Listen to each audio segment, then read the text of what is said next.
Hey, what's up, guys? It's your girl, Tina Blaze, and this is the Tina Blaze Podcast Show. And I am here with none other than Keith L. Brown. Keith, welcome to the show.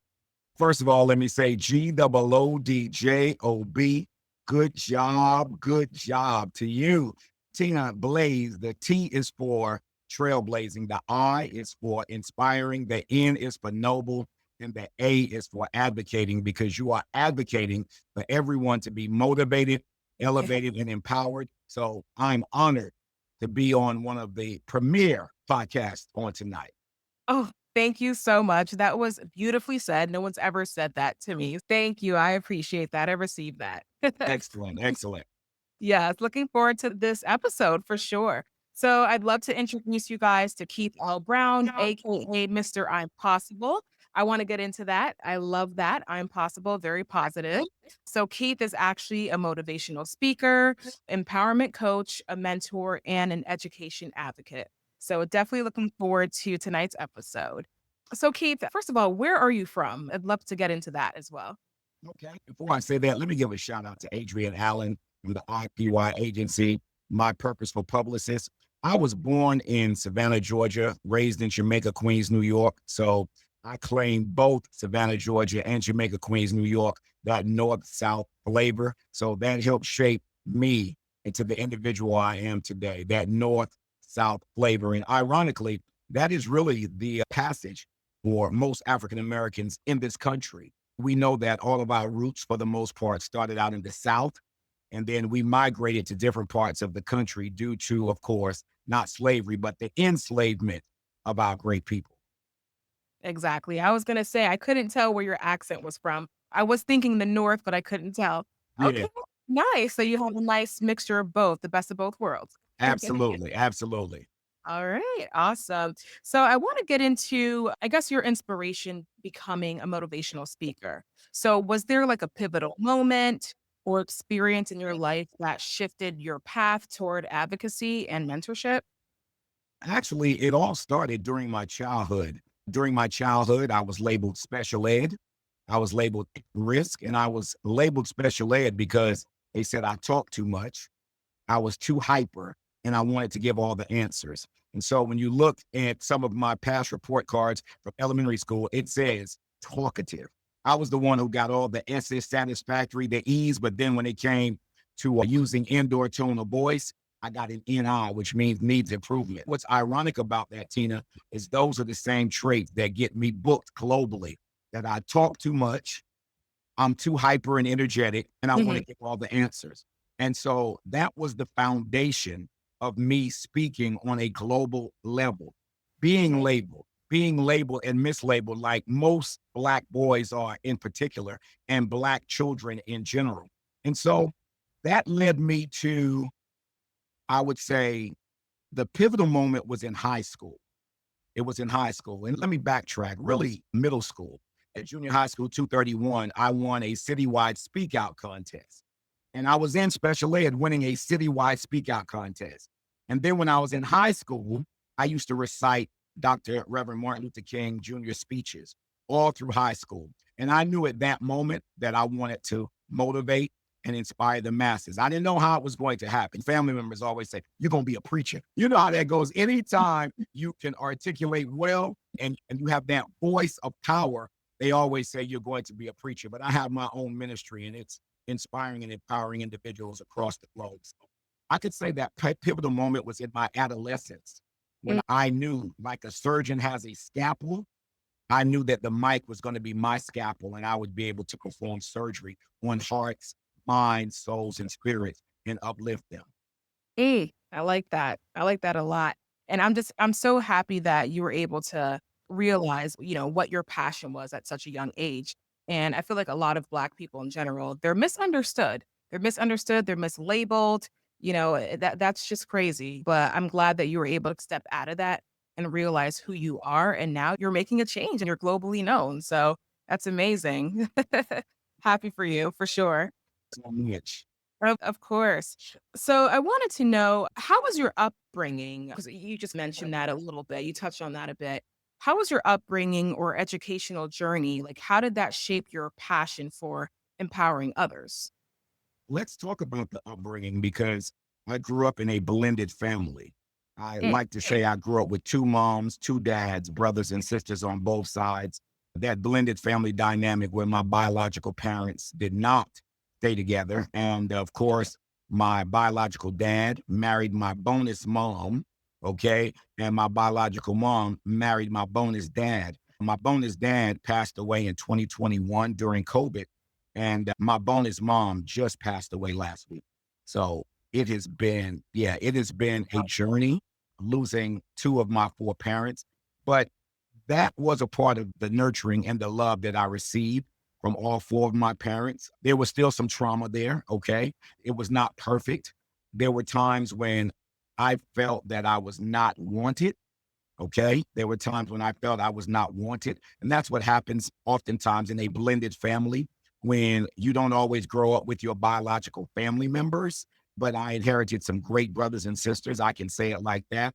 And it was just a time of nurturing for me. My childhood path led me to a little bit of sports, but mostly it was the fine arts. I can remember performing at the Beacon Theater on Broadway when I was in elementary school with the Gloria Jackson Dance and Theater Company. I can remember being in the Black Spectrum Theater Company, which still exists today in Queens, New York, the Black Spectrum Theater Company, where I developed a love for fine art, a love for theater. And that went all the way through the Savannah State University, where I'm an alum of the Savannah State University, a premier HBCU where you can get anywhere from here. But I also had extended family members, grandparents, aunts, and uncles, cousins who loved on me as well. So I spent most of the year in the North in New York, but all of my summers were spent in the South. And family dynamic, family reunions. I'm talking about Easter speeches. Come on, Tina. You might be too young to remember this, but I'm talking about Easter speeches, okay? Where we had to learn that Easter speech, and you had to stand up in front of hundreds and you had to recite that speech. And you know what? That was pivotal in my life as well because I was always being put in a position to speak, in a mm, position to motivate, in a position to inspire from my childhood up until. But I want mhm, to share this with you and all of your listeners, if I may. I remember vividly being in a class of 35 in elementary school, and I was taken out of that class and I was put into a class of 5. And it was at that moment that I learned that I was small and black and mm, different. See, that was a pivotal moment for me when I was taken out of the larger class and I was placed in a smaller class because I shrunk at that moment. But mm. I was still nurtured by those teachers who taught me that I was not special ed, but I was special, that I was not at risk, but I would learn to take risks. And I want to tell every parent out there that's listening, if your child has been labeled anything, special needs, ADHD, your child is autistic, if your child has been labeled a slow learner or has an IEP, one of the educational terminologies, your child is not dumb, your child is not stupid, your child is brilliant. Your child just learns at their own pace. And that's very important for parents to understand because there's so much labeling. And you said it, Tina. You said it as a vibrant young black woman yourself. I'm sure there are times when you are oppressed, suppressed, repressed, and depressed by the societal labels that are placed on Black women. So I just want to say something. Listen, don't follow the negative stereotypes of others. Never let anyone's negative opinion of you become your reality. And so my upbringing definitely was the foundation of what today, Keith L. Brown, Mr. Impossible. I love that story. Thank you so much, and thank you for being so vulnerable about your parents and your bonus parents, and I do apologize about the passing as well. Of course, absolutely, but yeah, obviously, you knew that you were different, right, when they took you and put you in a different class, but at the same time, you use that to your advantage, right? Oh, To do absolutely. for others. Yeah, and I love that you shared what was it called? Easter speech that you shared with Oh me? yeah, that was a hallmark of the black Yeah. church. It didn't matter your denomination. Of course, I love individuals of all spiritual backgrounds, but this was the black church, and it was the African Methodist Episcopal Church. And on Sunday mornings, we would go to church, and then we'd come back Sunday afternoon, and every little black child was given a speech that they had to recite. And that helped many in my generation be effective communicators because a lot of times communication was so important in our families. And if you don't mind, I want to share this because Tina, what has happened is you see a Tina Blaze, and Tina Blaze is extremely articulate. She's a powerful, effective communicator. Thank you. And what happens with that is there are those who are going to say, Tina, you talk like white people. Keith L. Brown, you talk like white people. And I want to say to everybody out there, if anyone tells your child or, your adolescent child that they talk too much, excuse me, that they talk like white people, here's the answer. If talking white means I'm articulate and intelligent, then what does it mean to talk black? Boom. Let me say that. Hey, I almost fell out my chair. If talking white means that I'm effective as a communicator, proper, then what does it mean to talk black? And I think that's one of the dynamics that's hurting many black children and young people today. That when we speak of excellence and they're being excellent, we label them something other than black. Mm, When they are on the honor roll, when they are excelling academically and in the fine arts, we label them something else other than black. And so if these are beautiful black children and youth, and we label them something other than their ethnicity, then why would they want to excel? If black excellence is an anomaly, if black brilliance is an anomaly, and we know they're not because they're universal. But if black excellence and brilliance means that only a small percentage of us can acquire that, then why would our young people as a whole universally excel? So I would say this.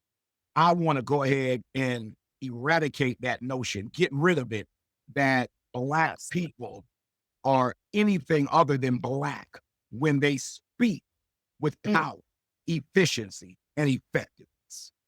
exactly. I love it. You hit it right on the nail there, seriously, and that's one thing that does bother me a lot because 'cause I've been told that, like, my whole life, and I'm like, Yes, "What even mean? How do you speak like a color? That makes no sense." Because 'Cause I'm yes, educated and I choose to speak proper, I don't talk like a white person, I talk like Tina Blaze, I talk like a black woman, that's it, yes. you Come know? on, Tina. So See, look, Tina, I see you getting fired up now. Don't hold it. I Come on. am Yeah. Don't hold you it. Go started ahead it.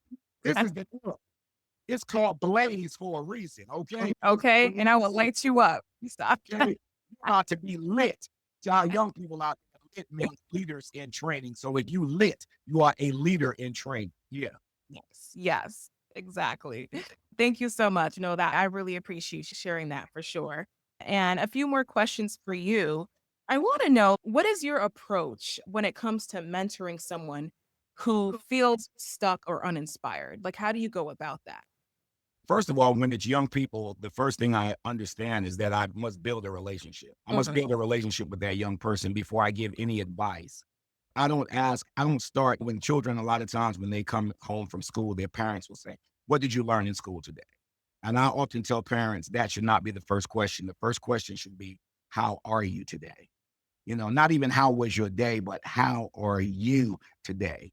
And so when I'm approaching young people who feel stuck, okay, and then I'll get to the adults. When I'm approaching young people who feel stuck, I ask them about themselves. What's going on with you on the inside?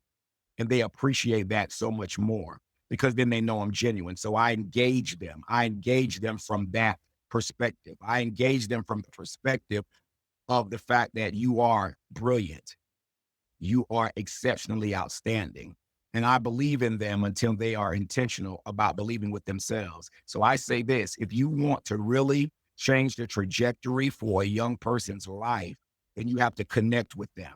And connecting with them doesn't mean giving them a bunch of advice. It doesn't mean projecting your parental or that need to be apparent on them. No, Mm, I had to learn that it starts with building a relationship with them. It starts with engaging them. I do that in assemblies. I do that in assemblies, face to face.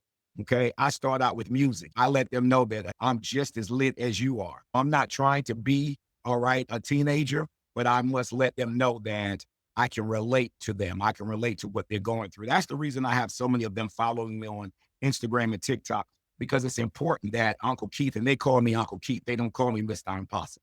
Okay. They call me Uncle Keith. And so right there, people say, why do you tell them to call? No, I allow them to call me Uncle Keith because it builds a connection with them. And that's what Right. I do. So first of all, you want to build that relationship. Second of all, you want to build that connection. And third of all, you want to engage them, not with advice, but asking them about themselves. In other words, when it comes to young people and mentoring them, we must be more interested and less interesting. And when Mm, we do that, then they'll open up. And Tina, I like to say this: I mentor youth, but I coach adults. Okay. And there's a big difference. I mentor youth and I coach adults. A lot of times adults want other adults to mentor them, but you need to let someone coach you. As a coach, that's what I do. Because a lot of times as a mentor, I'm not always available. I'm not always available as a mentor because I have a busy, productive life as well. But I do make time for my young people. But when it comes to adults, you have to be coached. And with that comes an investment because then you have my time. And a lot of time, let me say this, Tina, let me say this and keep it real. A lot of times as adults, we buy what we want, but then we beg for what we need. mm, We buy what we want, but we beg for what we need. So I encourage any adult out there who wants to be sharpened, get yourself a coach, someone you can invest in. Like you invest in materialistic items, invest in your personal and professional growth. So that's what I do. Even right here, position for more. That's the position for more. That's the position for more program, the position for more brand. And so that's what I mm. do with adults. I coach adults. I mentor children and young people. Gotcha. Thank you for sharing the difference. Because I definitely think that obviously when it comes to younger people, a lot of them do need that mentor, Oh, right? absolutely. For sure, no matter what field they're in. And then coaching, that's a different type of style, right? So especially when it comes Absolutely. to each group. So that does make sense. I'm glad that you were able to define both of them. Oh, yeah. And let me say this, mentoring also is extended to college scholars as well. So Mm, those okay. individuals who are in college, who are still attempting to find their way, and don't get me wrong, there are adults who are finding their way as well. But that's the coaching part because we go in a little deeper and a little deeper when it comes to the coaching aspect because we are building from a personal and a professional standpoint. Because any adult out there, you should be growing personally and professionally, whatever that looks like to you. Absolutely, absolutely. And now I wanna get into you staying motivated, right? You're doing so much, you're so busy, and times have changed, right? So it is Yeah. hard to stay motivated. So I wanted to know, like, how do you stay motivated and grounded when you're pouring into so many other people? The first thing that I do is I'm a man of faith. And so I Okay. pray and I meditate often. All right. I start my day with meditation. And Tina, I would encourage you to do what I tell my clients and everybody I speak to around the world. I say, when you get out of bed, and this is just a little exercise, when you get out of bed and your feet hit the floor, you just need to start clapping. Why don't you do that for me, Tina? Just indulge me for a moment. Just start clapping right now. Yeah, just start. Okay. Say, Excellent. Now I want you to say, Mr. Impossible, why should I do that? why should I do that? Every morning you wake up and your feet hit the floor, you need to start clapping because it might be the only standing ovation you receive all day. You understand? And so I say that you must get out of bed validating yourself. And I jump up every day. And when I miss a day, I do it twice. I validate myself. And that's how I stay motivated by reminding myself that I have value and that I'm worth it. You'll be surprised that people go throughout an entire day, sometimes weeks, looking in the mirror every day. And the only thing they do in that mirror is put themselves down. The only thing they do when they are out there empowering others, inspiring others, but Mhm. when they are home, they are secretly putting themselves down. And so I encourage individuals to do what I do. I start in prayer and meditation, whatever your faith is. And then I validate my being and who created me. And I do that. And that's a part of my self care. But even deeper than self care is self I care. See, Mm, self care is when you engage in those activities that build your wellness overall. But self I care is when you talk to yourself, Tina, when you mhm. remind yourself that Tina has value, that Tina is worth it. And sometimes that's difficult because we don't always feel like we're worth it. We don't always feel like we have value. So that's why I encourage everyone, first of all, validate yourself. And then the next thing I do is I surround myself with people who celebrate me and not people who tolerate me. Mm, And that could be family members. That could be family members because Tina, there's some family members I'm good with only seeing them at the family reunion. Okay. There's some right. family members, right? You know what I say, Tina? Let me say this. Let me say this. You know, it's been said that blood is thicker than water. It's been Mm, said that blood is thicker than water. Tina, I often say sometimes, yeah, blood is thicker than water, but sometimes blood clots, mm, but water flows. And there are going to be some family members who are blood clots who are going to cause you to lose your peace of mind, who are going to mhm, bring drama and trauma. And so those are not they're your blood, but they are blood clots. And then you have people who you surround yourself with, Tina, who, they're your good friends, those who you take on as family, and they are often the water because they help you to flow and they help your peace of mind. So right. tonight, I want all of your viewers to know, or you understand, all relatives ain't family. And Mm, so one of the ways that I help my peace of mind and I stay motivated is by surrounding myself with like-minded people. When they're down, I lift them. When I'm down, they lift me. It starts in my home with my own mhm, wife, with my own son. And very key is that number one, I have God, and number two, I have a therapist. So I want to say that, Tina, out loud. I have a therapist on yes. call, on call because mental health matters and Black mental health matters. So that's why and how I stay motivated. It's not easy. It's not easy, but I Mm, stay motivated because of the intrinsic motivation and the extrinsic mm, motivation. So on the inside, and then those external forces around me. Watch this, who I choose to be in company with. Let me say that to your listeners. Listen, outside of going to work, you choose who you spend your quality time with. That's mhm. why, because either they will positively affect your life or they will negatively infect your life. And the effect will be profound. Absolutely. You just dropped so many gems, so many tips. I love that. I'll definitely start applauding myself every morning. I make Yes. do it at night too as well because Yeah. I'm still working on a routine right now. I Yes. do pray, I do meditate, but sometimes you need a little bit more. And I do think Yes.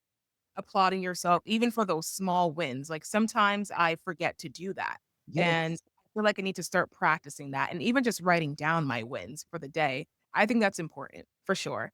So, Awesome. thank you for sharing that. No, all of Awesome. that great. Just like you said, the inside and the outside, right? Just feeding Absolutely. yourself with, like, positive affirmations, applauding yourself, like, all those things are so important, and thank you again for being vulnerable and shouting out that you have a therapist because I know that a lot of times in the Black community, it is frowned upon or Oh, it's just yeah. not spoken about a lot, Yeah. right? So Yeah. I definitely think that we need to start talking about that a little bit more because it really is serious. You see a lot of celebrities crashing out right now. I don't want to call anybody out, but Kanye West. So there's a Oh, lot yeah. one. So I do think that therapy is very important for sure. Oh, absolutely. I've lost close family members to death by suicide. Tragic and great people, God-fearing people, people who loved on others and just faced personal battles. They had help, they were getting help and just faced personal battles that they could not overcome in the earthly sense, in the earthly sense. And so it is so important for us to tap into our mental health. I can't say that enough. Mm, It's so important for us to remove the stigma when people get help. In the Black family, what we used to say all the time is this, Tina, you don't need help. Just pray about it. Yeah, you can pray about it, but when you get off your knees, you're going to mm, need to get some tools that are going to help you keep your peace of mind, especially in today's climate where we don't know what this administration is doing. Okay. All right. Okay. We have no idea what's going on in the political arena. We have no idea. A lot of times people are going to work every day, not knowing if they're going to get a pink slip on that day. mhm, There's so many people being laid off, people battling not having adequate health care. There's just so much violence everywhere, division everywhere. So everywhere you turn, there is something that would cause me to say either you're in a crisis, you just left one, or you're headed towards one. And that's why you need to dwell in environments of peace that build your peace of mind. It is so important because, Tina, at the end of the day, I always say that I'm helping to position people for more, but you will never be positioned for more at a maximum level if you are not protecting your peace of mind. I'm going to be real with you, Tina. I'm going to say it right now. This is real. When my peace of mind is disturbed a great deal, it's even hard for me to worship. It's even hard for me to pray when my peace of mind is disturbed at a Mm, high level. I can say that because God is my daddy. He knows my heart. People are out there listening now. They're like, hey, no, did he just say that? I did say it because I keep it real. And when you it keep it real, you understand, and then you don't end up in the REEL, you end up in the REAL, where Tina Blaze is. Keep it awesome. So that's what this is about. Yeah, exactly. No, thank you for being honest. And I think that goes a long way too, right? Just being honest with yourself and with God, and He knows your heart. So absolutely. that's all that matters. That's all that Yeah, matters. Awesome. I want to know, is there like a book or a quote or a principle that kind of changed your life? Like anything that you can think of? absolutely. It led me to the youth in the Sickle Cell Foundation of Georgia calling me Mr. I'm Possible. Yeah, I love the quote, not impossible, I'm possible. Yes. That Yeah. changed my life. Not impossible, I'm possible. And Yeah. it was a little thing. Think about it, Tina. Mhm. If you take a little thing called the apostrophe and you put it between the I and the M in the word impossible, then the word becomes I'm possible. A little thing can change your life in a big way. So I no Mm, longer say impossible. I start off like my good friend and first coach, Les Brown, internationally known speaker, Les Brown says, it's possible. And we say it's possible. So I said, I'm possible. And I mm, encourage all of your listeners to say, not impossible, I'm possible. And when you say I'm possible, you're starting to take ownership of your life, of your personal life, of your professional life. You're starting to take ownership of your God given gifts and your purpose and your vision. So I encourage everyone to stop saying that's impossible and start saying, I'm possible. That is the quote that changed my life. And that is really the quote that has elevated me personally and professionally in order to elevate others on a global spectrum. oh, I love it. I love it. No, you just I feel like everything you say has just been inspiring me more and more, after each second that we're on this call. I love it. That's amazing. That it really is. Or do you sell those shirts as well, or is Oh, that yes, free? yes. So we Oh, have it. Yes, yes. not I'm positioned for more. I'm gotcha. positioned for more. We have that. Those can be found at keithlbrown.com. They're about to launch on the website. So by the end of this week, they will have launched because they're new. But right now, we have other shirts as well. One of the shirts we have, our top sellers, is called We Gon' Make It Anyway. We gonna make it anyway. GON apostrophe, right? GON, not we going to make it or we're going no, we gonna make it anyway. Yeah, watch this. And you have to say the anyway part because a lot of times when people say we gonna make it, that could be negative or positive. We gonna make it. But when we say we gonna make it anyway, that Anyway. lets us know we're gonna go through trials and tribulations. We're gonna have obstacles and challenges. But guess what? If we do the work, if we Mm, don't give up, if we don't give in, guess what? We gonna make it anyway. And when we say we gonna make it anyway, guess what? We will be positioned for we will be positioned for more. Absolutely. absolutely. Amen. I love it. I wanna end on another question for you. You just shouted out that website, so I wanted to know if you can share, I guess, where can my listeners find you? If you can share, like, your social media accounts, things of that nature. Absolutely. Absolutely. Like I said, the website is keithlbrown.com, KEITHLBrown.com. Okay. Um, anyone who would like to book me for an engagement, an appearance like Tremendous Tina did, you can go ahead and hit up Adrian. That's ADRIENNE at IPYagency.com. Adrian at the IPYagency.com. And also you can find me on Instagram and TikTok at Keith L. Brown underscore. I have to do that because that's the underscore. Keith L. Oh, Brown underscore on TikTok and Instagram.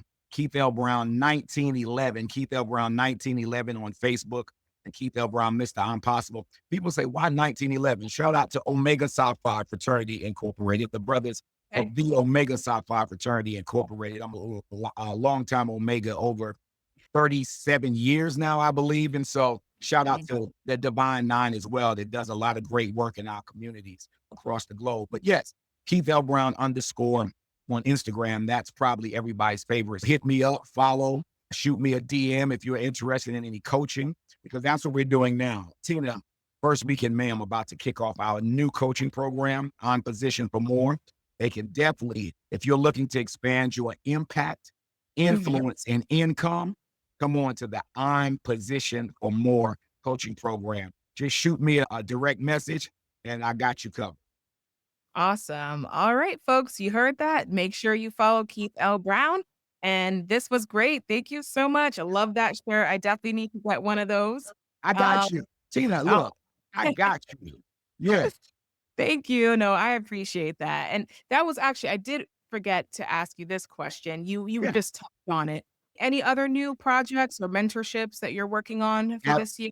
Absolutely. Absolutely. May 8th is the kickoff for Okay. the I'm Position for More Mhm. virtual coaching experience. It's a 4-week experience. It's going to help individuals find their voice, tell their stories effectively. It's going to help them become better speakers, communicators, entrepreneurs. It's going to help them increase their impact, influence, and income. Because Mm, we always talk about impact and influence, but we need to talk about income as well, don't we? Because we deserve more. So I'm going to help position you for more. And I'm going to give them my personal email address on this one, klbconnects@gmail.com. So my business email is keithspeaks@keithlbrown.com. But for those of you who are serious, hit me up. Hit me up if you know you want to increase your impact, influence, and income. Send me an email at my personal email address. I don't ever do that. KLB Connects with an S at gmail.com. KLB Connects at gmail.com. And tell your friends about the Tina Blaze show. Do that right now. Go tag somebody and let them know they need to be tuning in to the Tina Blaze show. That's right. Do that because she got brings it all the time. Oh, yes. Thank you so much. I love the hype. Thank you for the shout out. I appreciate it. And thank you for everything. This was wonderful. To be honest with you, this is probably one of my best, if not the best episode so far. All So right. thank you. Thank you for dropping all those gems. I'll definitely utilize them moving forward. And I really hope that my listeners will as well. Absolutely. Thank you so much, Tina. GOODJOB. Good job. Good job. Tina, So keep blazing trails. It's been a pleasure. Thank you so thank you. much. I appreciate that, Keith. I'll talk to you later. Have a Absolutely. Be empowered. thank you. Thank you. Bye bye. Bye.